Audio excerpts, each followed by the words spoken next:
রোহিঙ্গা প্রত্যাবাসন প্রক্রিয়া বাধাগ্রস্ত করতেই বান্দরবান সীমান্তে মিয়ানমারের অতিরিক্ত সৈন্য সমাবেশ, সতর্ক অবস্থানে বিজিবি, জানালেন স্বরাষ্ট্রমন্ত্রী। সরকারের ধারাবাহিকতা রয়েছে বলেই সব দিক থেকে মানুষ স্বস্তিতে বসবাস করছে, জাতীয় কৃষি পুরস্কার অনুষ্ঠানে প্রধানমন্ত্রী। শান্তিপূর্ণ আন্দোলন তীব্র করে সরকারের পতন ঘটানো হবে বলছে বিএনপি। বেগম জিয়ার মুক্তির দাবিতে লিফলেট বিতরণ। আন্দোলনে লাভ হবে না, জবাবে আওয়ামী লীগ। আজ থেকে হজ নিবন্ধন শুরু, 14 জুলাই থেকে ফ্লাইট। গত বছর অনিয়মের অভিযোগে 64টি এজেন্সির লাইসেন্স বাতিল, এবারও কঠোর হুঁশিয়ারি। এবং চলতি মাসের দ্বিতীয় সপ্তাহে বসছে পদ্মা সেতুর তৃতীয় স্প্যান। শুকনো মৌসুমে মাওয়া প্রান্তে পাইলিংয়ের কাজ এগিয়ে রাখার পরিকল্পনা।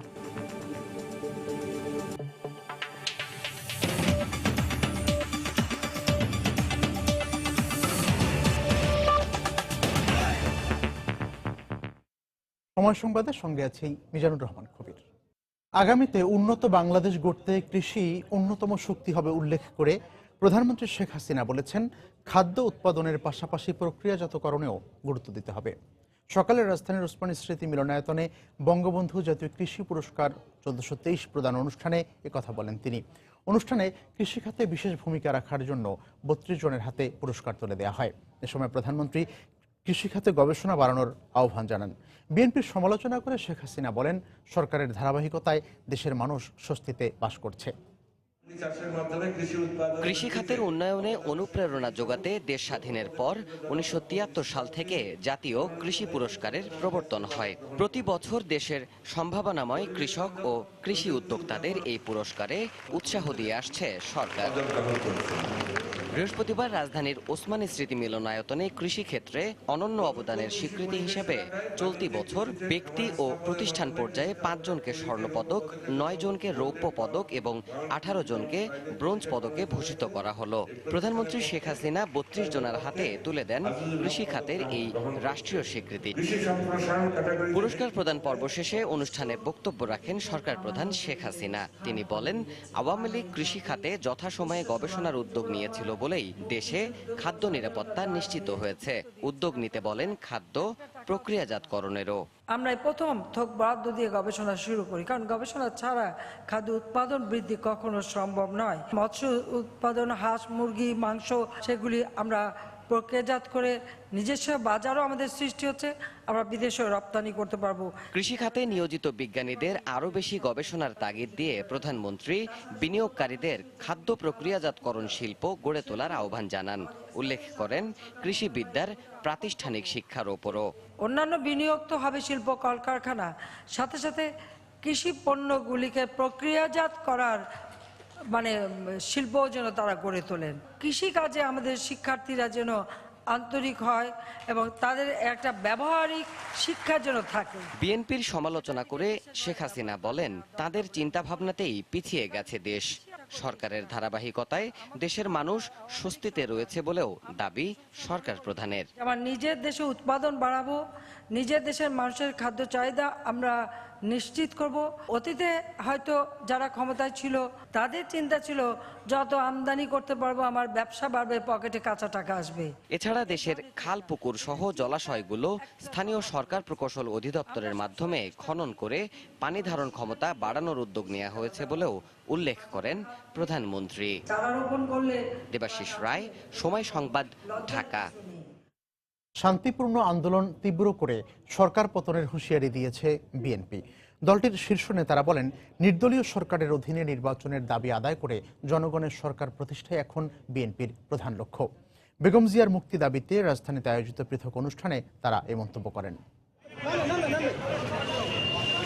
বিএনপি চেয়ারপারসন বেগম খালেদা জিয়ার কারামুক্তি দাবিতে কেন্দ্রীয় কর্মসূচির অংশ হিসেবে বৃহস্পতিবার দুপুরে নয়াপল্টনে দলের কেন্দ্রীয় কার্যালয়ের সামনে লিফলেট বিতরণ করেন মহাসচিব মির্জা ফখরুল ইসলাম আলমগীর। দলের কয়েকজন নেতাকে সঙ্গে নিয়ে তিনি পথচারীদের মাঝে এ লিফলেট বিলি করেন। এর আগে একই স্থানে লিফলেট বিতরণ করেন দলের সিনিয়র যুগ্ম মহাসচিব রুহুল কবির রিজভী। সেখানে সংক্ষিপ্ত বক্তব্যে প্রয়োজনে আন্দোলন আরো তীব্র করে দাবি আদায়ের প্রত্যয় ব্যক্ত করেন তিনি। আমাদের আন্দোলন অব্যাহত থাকবে, আমাদের আন্দোলন শান্তিপূর্ণ আন্দোলন। এই আন্দোলনের মধ্যে দিয়েই আমরা এটাকে আরো তীব্রতর করব এবং এই সরকারের পতন ঘটাবো। এদিকে একই দাবিতে জাতীয় প্রেস ক্লাবে আয়োজন করা হয় এই আলোচনা সভার। এতে মির্জা ফখরুল সহ অন্য শীর্ষ নেতারা যোগ দেন। বক্তারা বলেন, কোনো চাপেই স্তব্ধ হবে না চলমান আন্দোলন। আমরা আমাদের অধিকার আদায় করে নেব ইনশাআল্লাহ। যত জুলুম, যত নির্যাতন করবেন, অধিকার আদায়ের সংগ্রাম ততই বাড়বে। অনুষ্ঠানে প্রধান অতিথির বক্তব্যে দলের মহাসচিব বলেন, নেতাকর্মীদের মুক্তির পাশাপাশি জনগণের সরকার প্রতিষ্ঠার জন্য আন্দোলন করছে বিএনপি। ঐক্যবদ্ধ হয়ে সকলকে যে দানব, সেই দানবকে পরাজিত করতে হবে এবং সত্যিকার অর্থেই একটি নিরপেক্ষ সরকারের অধীনে নিরপেক্ষ নির্বাচন কমিশনের পরিচালনায় সকল দলের অংশগ্রহণে একটি নির্বাচনের মাধ্যমে একটা সরকার, জনগণের সরকার প্রতিষ্ঠা করতে হবে। জাতীয় সংসদে ক্ষমতাসীনদের দেয়া বক্তব্যের সমালোচনা করে মির্জা ফখরুল বলেন, বিএনপি নয়, সরকারই জড়িত দুর্নীতির সঙ্গে। বলার আগে আয়নায় তো নিজের মুখ দেখতে হবে। সালাউদ্দিন সুমন, সময় সংবাদ, ঢাকা। আন্দোলন সংগ্রাম করে নয়, আইনি প্রক্রিয়ার মাধ্যমেই বেগম খালেদা জিয়াকে কারাগার থেকে মুক্ত করতে হবে বলে মন্তব্য করেছেন আওয়ামী লীগের যুগ্ম সাধারণ সম্পাদক মাহবুবুল আলম হানিফ। দুপুরে ঝিনাইদহ পৌর আওয়ামী লীগের সম্মেলনে অংশ নিয়ে তিনি এই মন্তব্য করেন। আন্দোলন করে বেগম খালেদাকে মুক্ত করা যাবে না, এটা বিচারের মাধ্যমে কারাদণ্ড হয়েছে। বেগম খালেদাকে মুক্ত করতে হলে আইনি প্রক্রিয়ার মাধ্যমে আসতে হবে। আইন যদি তাকে মুক্ত না করে, বেগম খালেদার কারাগার থেকে বেরোনোর কোনো সুযোগ নেই। আজকে বিএনপি নেতারা তারা এই রায়ের বিরুদ্ধে তারা যে কর্মসূচি ঘোষণা করছেন, এটা আদালত অবমাননার শামিল। বিএনপি চেয়ারপারসন বেগম খালেদা জিয়ার সাজাকে কেন্দ্র করে মিথ্যাচারের মাধ্যমে দেশে অস্থিরতা সৃষ্টির চেষ্টা চলছে বলে মন্তব্য করেছেন খাদ্যমন্ত্রী অ্যাডভোকেট কামরুল ইসলাম। সকালে রাজধানীর কামরাঙ্গীর চরে ঐতিহাসিক ৭ই মার্চের জনসভা উপলক্ষে আয়োজিত প্রস্তুতি সভায় প্রধান অতিথির বক্তব্যে তিনি একথা বলেন। যারা ৭১-এর ঘাতকদের সাথে নিয়ে চলে, যারা ৭১-এর ঘাতকদের প্রতিনিধিত্ব করে, রাজাকারদের প্রতিনিধিত্ব যারা করে, তাদেরকে বাংলার মাটিতে আর রাষ্ট্রীয় ক্ষমতায় আসতে দেওয়া হবে না। নির্বাচন যথাসময়ে হবে এবং সংবিধান সম্মত পন্থায় নির্বাচন হবে। লেভেল প্লেইং ফিল্ডের জন্য কোনো সন্ত্রাসীকে মুক্তি দেওয়া হবে না। যারা আগুন সন্ত্রাস করে মানুষ হত্যা করেছে, মানুষ পুড়িয়ে মেরেছে, তাদের সাথে সংলাপ। এই খুনিদের সাথে যাদের হাতে রক্ত, এই খুনিদের সাথে সংলাপে বসার কোনো প্রশ্নই ওঠে না। নির্বাচন হবে ডিসেম্বর মাসে ইনশাআল্লাহ। একটা সুষ্ঠু, গ্রহণযোগ্য, শান্তিপূর্ণ নির্বাচনের আয়োজন করবে নির্বাচন কমিশন। আমরা আশা করি শেখ হাসিনার সরকার সংবিধান সম্মতভাবে নির্বাচনকালীন সরকারের নেতৃত্ব দেবেন। চট্টগ্রামে বেপরোয়া হয়ে উঠেছে ছাত্রলীগ। প্রতিদিনই আধিপত্য বিস্তারকে কেন্দ্র করে সংঘাতে জড়িয়ে পড়ছেন নেতাকর্মীরা। ছাত্রলীগের সংঘাতমূলক কর্মকাণ্ডে বিব্রত আওয়ামী লীগ নেতারাও। তবে ছাত্রলীগের দাবি, আওয়ামী লীগের শীর্ষ নেতাদের বিরোধের প্রভাব পড়ার পাশাপাশি ছাত্রলীগকে অতিমাত্রায় ব্যবহারের কারণেই এই সংঘাত বাড়ছে। বিস্তারিত জানাচ্ছেন কমল দে।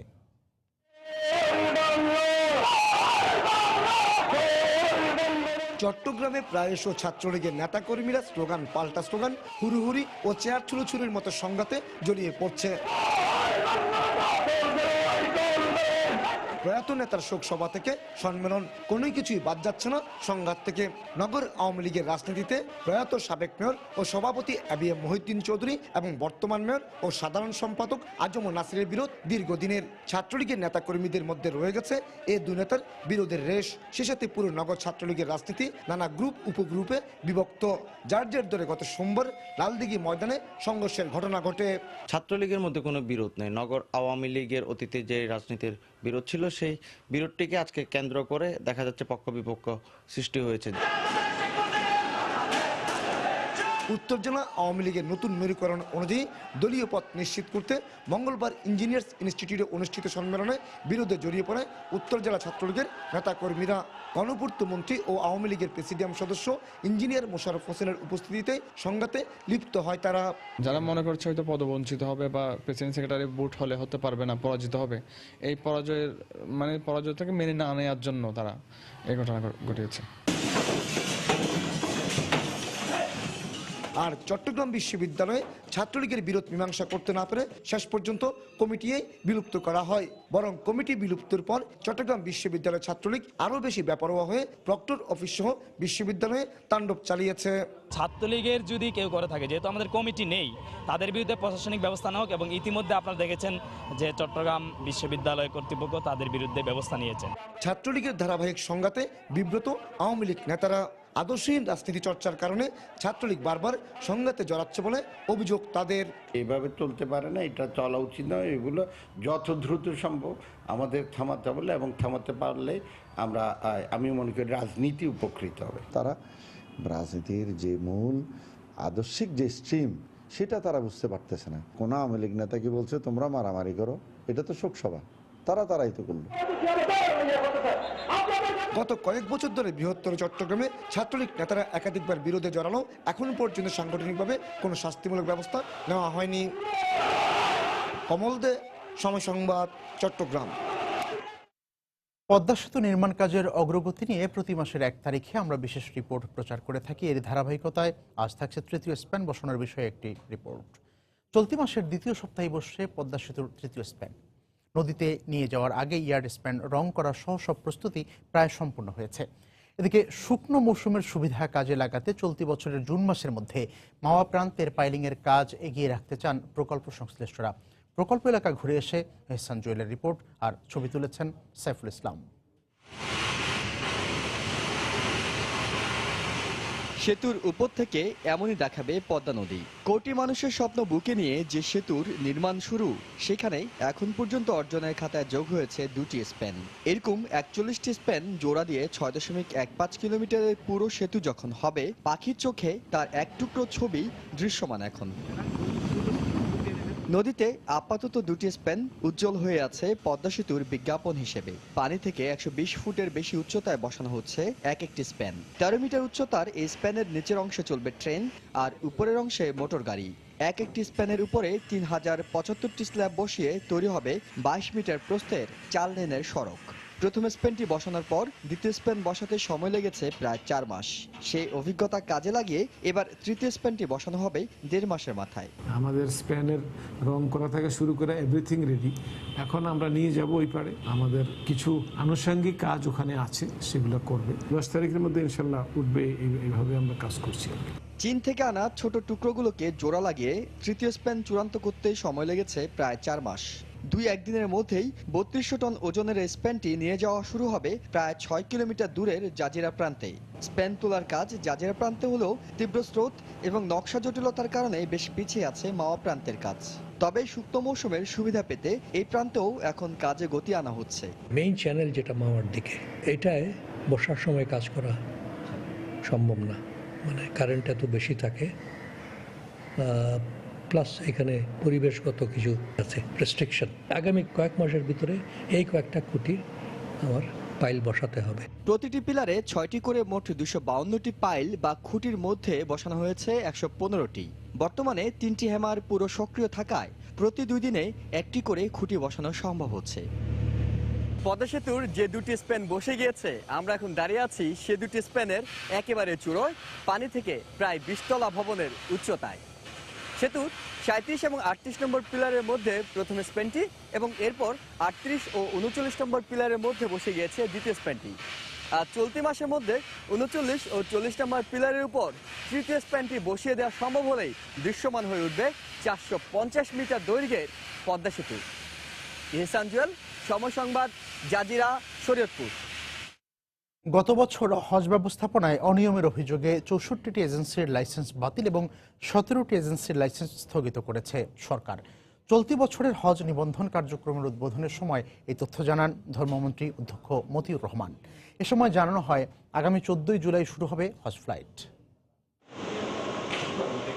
এজেন্সিগুলোর প্রতারণা, স্বেচ্ছাচারিতা, অনিয়ম এবং দুর্নীতির কারণে প্রতি বছরই হজ যাত্রীদের পড়তে হয় চরম ভোগান্তির মুখে। চলতি বছর 1,27,198 জনের মধ্যে এইসব এজেন্সির মাধ্যমে যাবেন 1,20,000 হজ যাত্রী। গত বছর অনিয়মের ঘটনায় 193টি এজেন্সির বিরুদ্ধে অভিযোগ আসে সৌদি আরব ও বাংলাদেশের পক্ষ থেকে। তদন্ত কমিটির রিপোর্টের পরিপ্রেক্ষিতে ব্যবস্থা নেওয়া হয় তাদের বিপক্ষে। এই ধরনের ঘটনার বিরুদ্ধে হুঁশিয়ারির পাশাপাশি ভালো কাজ করা এজেন্সিগুলোকে আগামী বছর 5% কোটা বাড়িয়ে দেওয়ার ঘোষণা মন্ত্রণালয়ের। ভালো করবে সবচেয়ে এরকম প্রথম কয়েকটাকে আমরা পুরস্কৃত করা হবে, তাদেরকে সার্টিফিকেট দেওয়া হবে, তাদেরকে প্রণোদনা দেওয়া হবে, ইনসেন্টিভ। 300 জন হজযাত্রী সর্বোচ্চ নিতে পারে, তো 300 জন নিয়ে যিনি সবচেয়ে ভালো করেছেন তাকে আমরা হয়তো 10% বা 5% বা 4% একটা বাড়িয়ে দিব কোটা। হজ করতে সরকারি ব্যবস্থাপনায় খরচ হবে 3,97,929 টাকা। দ্বিতীয়বারের মতো কেউ হজ করতে চাইলে বাড়তি যোগ করতে হবে 47,000 টাকা। 11 মার্চ পর্যন্ত চলা নিবন্ধনকালেই এজেন্সিগুলোকে পুরো টাকা পরিশোধ করতে হবে। আর 14 জুলাই থেকে শুরু হবে হজ যাত্রীদের সৌদি আরব যাওয়া। তথাকথিত কোনো কাফেলা, গ্রুপ, লিডার, দালাল, মধ্যস্থভোগী ব্যক্তির সাথে হজের লেনদেন করে প্রতারিত হলে হজ যাত্রীকে উক্ত দায়িত্ব বহন করতে হবে। নতুন হজ নীতিতে পুলিশ ভেরিফিকেশনের কার্যক্রম বিলুপ্ত করা হয়েছে। এর আগে আনুষ্ঠানিকভাবে উদ্বোধন করা হয় হজ নিবন্ধন কার্যক্রম। এই সময় জানানো হয় শিডিউল বিপর্যয় রোধে থার্ড ক্যারিয়ারে যাত্রী নেওয়ার বিষয়ে এখন পর্যন্ত কোনো সিদ্ধান্ত হয়নি। হজ বিষয়ে কোনো অভিযোগ থাকলে হটলাইন নম্বরে সরাসরি যোগাযোগ করার অনুরোধও করা হয় মন্ত্রণালয়ের পক্ষ থেকে। ইহসান জুয়েল, সময় সংবাদ, ঢাকা। সময় সংবাদে আরো থাকছে।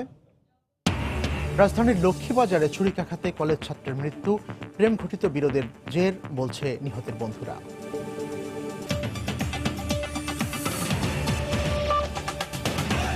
বান্দরবানের তম্ব্রু সীমান্তে 0 পয়েন্ট এলাকায় আশ্রয় নেওয়া রোহিঙ্গাদের সরে যেতে মিয়ানমার সীমান্তরক্ষী বাহিনী হুমকি দিচ্ছে বলে অভিযোগ করেছেন রোহিঙ্গারা।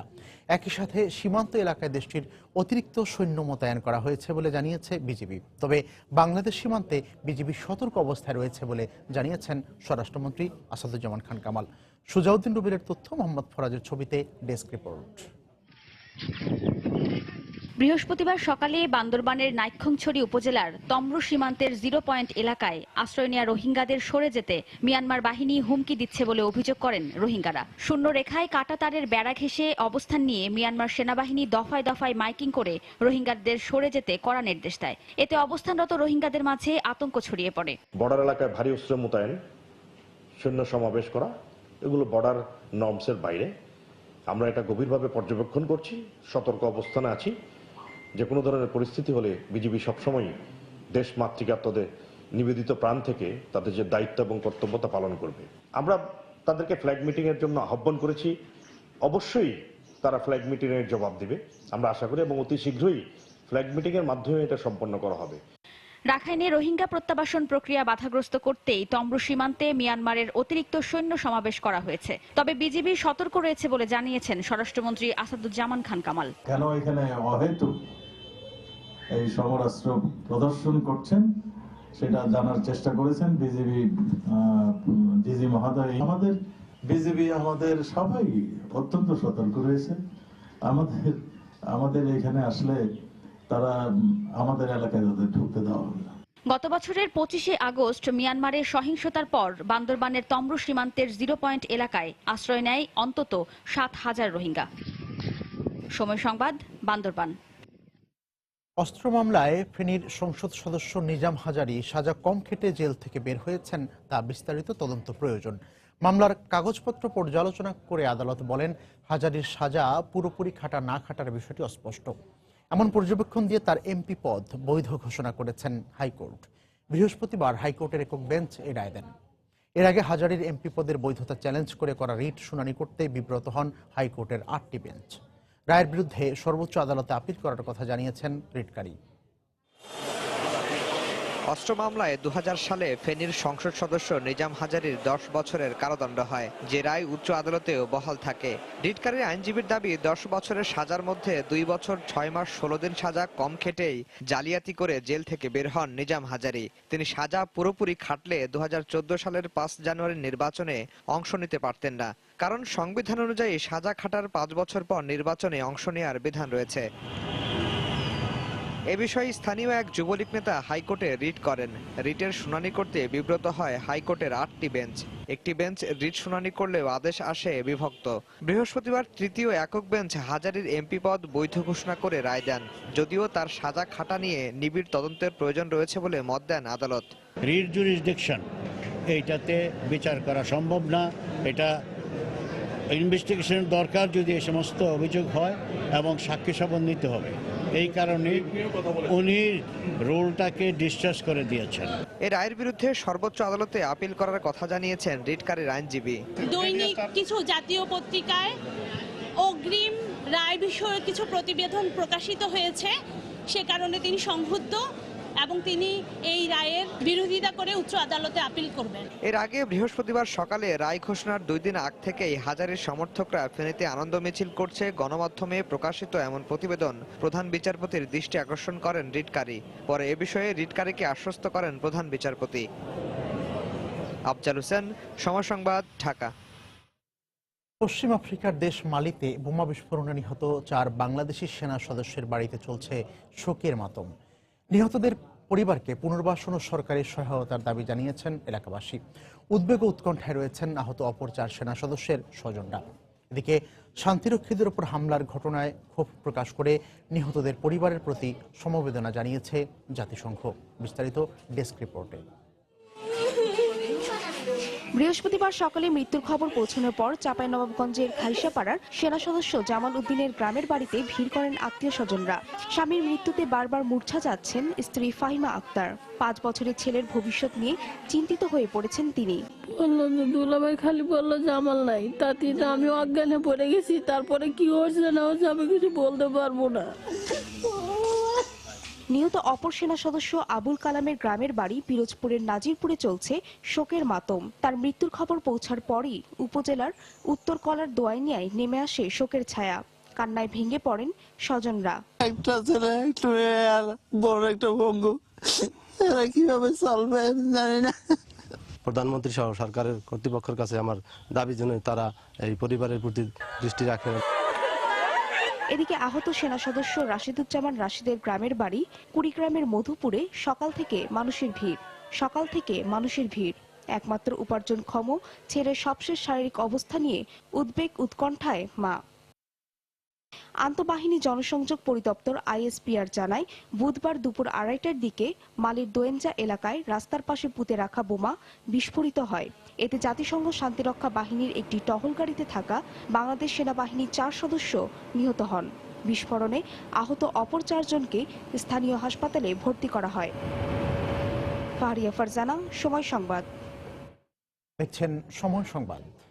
Click switch 50,000 bar on of করা যায় নিশ্চিন্তে। ক্লিক সুইচ চলছে, চলবে। চালের মূল্য নিয়ন্ত্রণে রাখতে রোববার থেকে সারা দেশে জেলা পর্যায়ে খোলা বাজারে চাল ও আটা বিক্রি হবে বলে জানিয়েছেন খাদ্য অধিদপ্তরের অতিরিক্ত মহাপরিচালক মোহাম্মদ আরিফুর রহমান। দুপুরে সময় সংবাদকে দেয়া এক সাক্ষাৎকারে তিনি একথা জানান। এ সময় তিনি আরো বলেন, প্রতি কেজি চাল 30 টাকা ও আটা 17 টাকা করে একজন ক্রেতা কিনতে পারবেন এবং এই কার্যক্রম চলবে আগামী এপ্রিল পর্যন্ত। অতিরিক্ত চালের মূল্যটাকে নিয়ন্ত্রণে রাখার জন্য আমরা চালও বিক্রি করবো রোববার থেকে। এটা সারা দেশব্যাপী হবে, প্রতি জেলা শহরে, এবং আমাদের ডিলার প্রতি আমরা 1 টন করে চাল বিক্রি করা হবে এবং জনপ্রতি 5 কেজি করে চাল কিনতে পারবে। এই চালের মূল্য হবে হলো আপনার 30 টাকা। আর আপনারা জানেন যে গম যেটা ইতিমধ্যে চলছে 17 টাকা কেজি দরে আটা কিনছে। দেশব্যাপী আমাদের প্রায় 632টা ডিলার আছে। এর মধ্যে ঢাকা মহানগরীকে আমরা সবচাইতে গুরুত্বপূর্ণ আমাদের কাছে। এখানে মোট 120টি কেন্দ্রে আমরা বিক্রয়টা করব। রোববার থেকে আমরা এটা শুরু করব। পাবনার জোড়া শিশু রাবেয়া রোকেয়ার মূল অস্ত্রোপচারের প্রস্তুতি পর্বের 3য় ধাপে পরীক্ষা শেষ হয়েছে। এর আগে 2টি ধাপের পরীক্ষা সফলভাবেই সম্পন্ন হয়। ঢাকা মেডিকেলের 22 সদস্যের বিশেষজ্ঞ দল সকালে 2 শিশুর মস্তিষ্কে এমআরআই করান। এর ফলাফলের পরই অস্ত্রোপচারের বিষয়ে চূড়ান্ত সিদ্ধান্ত নেবেন তারা। এর আগে মস্তিষ্কের এনজিওগ্রাম করে রাবেয়া রোকেয়ার আলাদা রক্তনালী শনাক্ত করেন তারা। ঝুঁকি সত্ত্বেও 2টি সফল পদক্ষেপে আশাবাদী চিকিৎসকরা। More than 80% mortality rate all over the world in the United States. মস্তিষ্কের সংযুক্তি খুবই জটিল, সারা বিশ্বে এর সফলতার হার 20%। তবু আমরা হাল ছাড়িনি, শেষ পর্যন্ত চেষ্টা করব। Brains adhesion. আংশিকভাবে হলেও পুরোপুরি সাফল্য, এবং এটা বোঝা যাচ্ছে যে আমরা একটা বিকল্প রাস্তা হয়তো তৈরি করতে পারব। অতএব আপনারা সবাই আপনার দেশবাসীর কাছে দোয়া চাই আমরা, যেন আমরা আরও, এবং ওনারা বলছেন আগামী 3 মাস পরে আবার ওনারা আসবেন। মানবিক গুণসম্পন্ন বিশ্বসেরা চিকিৎসক হওয়া ও বিশ্বমানের চিকিৎসা সেবা নিশ্চিত করার অঙ্গীকারের মধ্য দিয়ে বঙ্গবন্ধু শেখ মুজিব মেডিকেল বিশ্ববিদ্যালয়ে শুরু হয়েছে ইন্ডাকশন প্রোগ্রাম 2018। সকালে বিশ্ববিদ্যালয়ের বি ব্লকের মিলনায়তনে দেশের মেডিকেল শিক্ষা উচ্চতর ডিগ্রি অর্জনের জন্য রেসিডেন্সি প্রোগ্রামের 1125 জন শিক্ষার্থীকে শপথ বাক্য পড়ান বিশ্ববিদ্যালয়ের উপাচার্য অধ্যাপক ডাক্তার কামরুল হাসান খান। দেশের 25টি মেডিকেল কলেজের পাশ করা শিক্ষার্থীরা এই প্রোগ্রামে অংশ নেন। 5 বছরের এই কোর্স সফলভাবে শেষ করলে একজন বিশেষজ্ঞ চিকিৎসক হবে বলেও জানান উপস্থিত বক্তারা। আজকে আমাদের সোনার ছেলে মেয়েদের সামনে আছে, সেই সব কিছুই সেই সুযোগের মধ্য দিয়ে। সময় সংবাদে আরো থাকছে।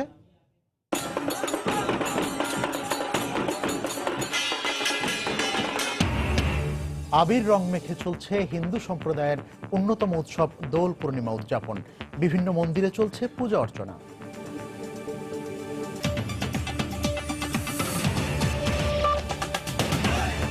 ঢাকা দক্ষিণ সিটি কর্পোরেশন এলাকায় মশার তেমন উপদ্রব নেই বলে আবারও দাবি করলেন দক্ষিণের মেয়র সাইদ খোকন।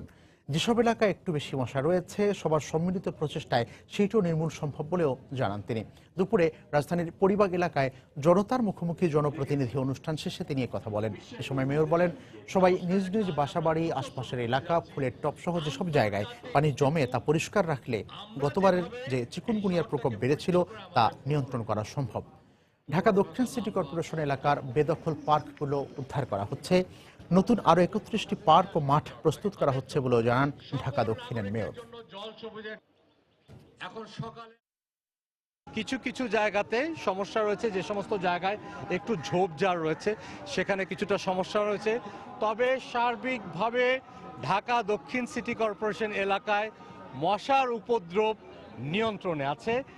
আমরা এই নিয়ন্ত্রণ ধরে রাখার জন্য যা যা প্রয়োজনীয় কাজকর্ম চলমান রয়েছে সেটা আমরা অব্যাহত রাখব।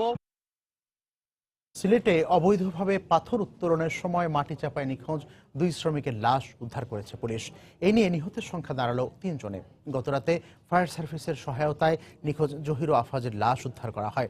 পুলিশ জানায়, গতকাল দুপুরে কোম্পানিগঞ্জের শাহ আরফিন টিলায় অবৈধভাবে পাথর উত্তোলনের সময় মাটি চাপা পড়ে নিহত হন। রাজধানীর লক্ষ্মীবাজারে দোল উৎসবে ছুরিকাঘাতে এক কলেজ ছাত্র নিহত হয়েছে। ঢাকা মেডিকেল কলেজ হাসপাতালের মর্গে তার মরদেহ রাখা হয়েছে। দুপুর 12টার দিকেই ঘটনা ঘটে। পরিবার সূত্রে জানা যায়, প্রেম ঘটিত ঘটনার জেরে দোল উৎসব থেকে ফেরার পথে রনকের উপর পেছন থেকে হামলা করে অজ্ঞাত কয়েকজন যুবক। পরে ছুরিকাঘাত করে পালিয়ে যায় হামলাকারীরা।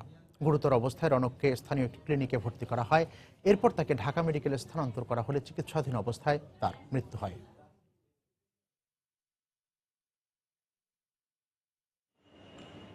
সুন্দর আগামীর স্বপ্নে উদযাপিত হল সনাতন ধর্মাবলম্বীদের অন্যতম উৎসব দোল পূর্ণিমা।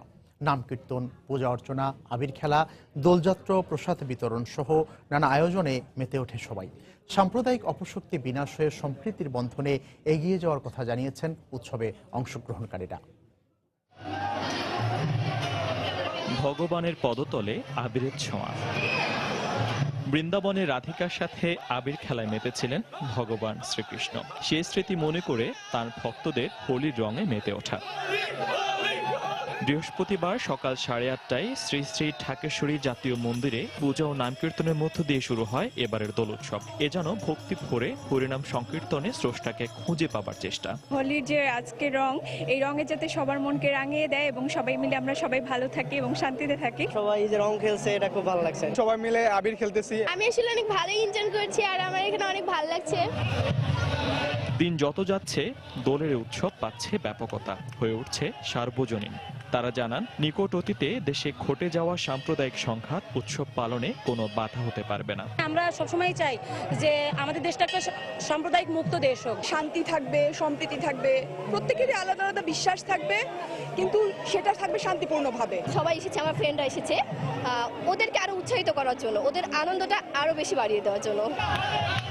সব বয়সী মানুষের অংশগ্রহণের এই উৎসবে যোগ দেন বিদেশিরাও। রঙের খেলায় আনন্দে মেতে ওঠেন সবাই। It's such an amazing atmosphere. Everybody is so happy playing with colors. It is really a magnificent experience. সবশেষে বর্ণাঢ্য দোলযাত্রায় অংশ নেন সবাই। জাতি, ধর্ম, বর্ণ নির্বিশেষে একটি অসাম্প্রদায়িক সুখী সমৃদ্ধ বাংলাদেশ গড়ার প্রত্যয় ছিল এখানে আসা সবার মাঝে। তারা বলছেন, হোলির আবির শুধু মানুষের শরীরে নয়, রাঙিয়ে দেবে মানুষের মনকেও, যে মনে স্থান পাবে না সাম্প্রদায়িকতার কোনো বিষবাষ্প। ঢাকেশ্বরী জাতীয় মন্দির থেকে ফয়সাল মোর্শেদ, সময় সংবাদ, ঢাকা।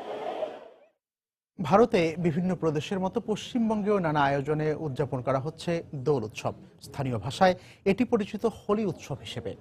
এতে সকাল থেকে অংশ নেন বিভিন্ন রাজনৈতিক ব্যক্তিবর্গ থেকে শুরু করে নামকরা সব তারকারাও। কলকাতা প্রতিনিধি সুব্রত আচার্যের ছবি ও তথ্য নিয়ে ডেস্ক রিপোর্ট। দোল উৎসবে রঙে মেতেছেন পশ্চিমবঙ্গবাসী। কলকাতার নিউ টাউন, মানকিতলা, দমদম পার্ক কিংবা শহরতলির বারাসাত, সব জায়গাতেই উৎসবের আমেজ। লাল, হলুদ, নীল বা গেরুয়া বর্ণে রঙিন সব মুখ, সব বাধা উপেক্ষা করে রঙের খেলায় মেতে উঠেছেন তরুণ তরুণীরা। রঙের খেলায় থেমেছিলেন না রাজনীতিবিদরাও। দোল উৎসবে যোগ দেন সরকারের নানা মহলের নীতি নির্ধারকরাও। আমাদের ধর্মে আছে, আর কোনো রং কারো ব্যক্তিগত নয়, কোনো দলের নয়, রং সব মানুষের। প্রচুর মানুষ এসছেন কলকাতার বিভিন্ন প্রান্ত থেকে, চমৎকার অনুষ্ঠান দেখে সবাই যাচ্ছেন এখন। এছাড়াও দোল উৎসবে রঙের খেলায় মারতে দেখা যায় অনেক তারকাকেও। আজকের দিনটা সম্পূর্ণ বাড়ির লোকজনের সঙ্গে, পাড়ার লোকজনের সঙ্গে, আত্মীয় স্বজনদের সঙ্গে একদম ঘরোয়া পরিবেশে প্রত্যেক বছর আমরা ছোট্ট করে একটা বসন্ত উৎসব করি। সনাতন ধর্মাবলম্বীদের অন্যতম ধর্মীয় উৎসব এই দোলযাত্রা। হিন্দু ধর্ম মতে এদিন শ্রীকৃষ্ণ বৃন্দাবনে রাধা এবং তার সঙ্গীদের সঙ্গে রঙের খেলায় মেতেছিলেন। সেই ঘটনা থেকেই দোল উৎসবের শুরু। এদিকে স্থানীয়ভাবে এটি হোলি উৎসব হিসেবে পরিচিত হলেও শান্তিনিকেতনে এটি পালিত হচ্ছে বসন্ত উৎসব হিসেবে। সময় সংবাদ, কলকাতা। দেখছেন সময় সংবাদ। শিশুদের সুস্থতায় আস্থা সবার। বাজারের সেরা থাই ডায়াপার। ভাঙলো মিলন মেলা, ভাঙলো প্রাণের মেলা, শেষ হলো অমর একুশে গ্রন্থমেলার মাসব্যাপী আয়োজন। সকাল থেকে বাংলা একাডেমি ও সোহরাওয়ার্দী উদ্যান প্রাঙ্গণে চলছে প্রকাশনা প্রতিষ্ঠানগুলো সরানোর কাজ। এরই মধ্যে বড় ছোট অনেক প্রতিষ্ঠান তাদের স্টল থেকে বই সরিয়ে ফেলেছে। মাসব্যাপী এবারের আয়োজন নিয়ে অংশ নেওয়া প্রতিষ্ঠানগুলোর মধ্যে রয়েছে মিশ্র প্রতিক্রিয়া। মেলায় স্টল বিন্যাস, তুলনামূলক বই বিক্রি কম হওয়া, শিশু চত্বর মূল গেট থেকে দূরে বরাদ্দ দেওয়া সহ প্রবেশ ও বাহির পথ নিয়ে অভিযোগ করেছেন অংশগ্রহণকারীরা। আগামীতে মেলা আরও পাঠক বান্ধব হবে বলে প্রত্যাশা তাদের। এবারের মেলায় 455টি প্রতিষ্ঠানের 719টি ইউনিট এবং 24টি প্যাভিলিয়ন অংশ নেয়। সব মিলিয়ে বই মেলায় 70 কোটি 50 লাখ টাকার বই বিক্রি হয়েছে।